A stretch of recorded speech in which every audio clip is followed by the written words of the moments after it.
നിങ്ങൾക്കൊരു കാര്യം അറിയണ, നമ്മുടെ തില്ലങ്കാടിൽ കോഴി ഓട്ടം മരിച്ചു പിണങ്ങി നിൽക്കുന്ന അവന്റെ അവിടെയൊക്കെയുള്ള ആ മക്കളും പെമ്മക്കളൊക്കെ കൂടി ഒന്നിച്ചു കൂടി അടിയും തരം നല്ല ചന്തായി നടത്തുകയും ചെയ്തു. ആ വിശേഷം കേൾക്കണ. അച്ഛൻ മരിച്ചതിന്റെ അടിയന്തരം നമ്മളിന്ന് കഴിഞ്ഞു അല്ലെ. നമ്മൾ മുമ്പ് മറ്റേ അങ്ങോട്ടും ഇങ്ങോട്ടും പണങ്ങിയിട്ടും ഒക്കെ ഉണ്ടായിരുന്നു. പക്ഷേ ഈ ഒത്തുകൂട്ടലിൽ നമ്മൾ ഈ അടിയന്തരത്തോടെ നമ്മൾ ഒത്തുകൂടി കഴിഞ്ഞു. ഇതിന് ബന്ധുപ്പണം ഇനത്തില് നമുക്ക് ഏകദേശം ഒരു എത്ര വന്നിട്ടുണ്ട്? 48,000 രൂപ. അതിൽ ഒരു 12,000 രൂപ ഞാൻ കൊടുത്തിട്ടുണ്ട്.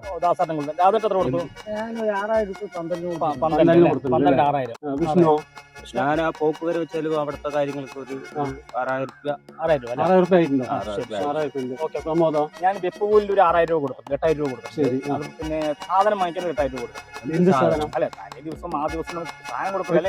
8,000 രൂപയ്ക്ക് സാധനം വാങ്ങിച്ചു കൊടുത്താൽ നിൽക്കില്ലല്ലോ അവര്, അതുകൊണ്ടാണ്. എന്ത് പണിയെന്ന് ശരി.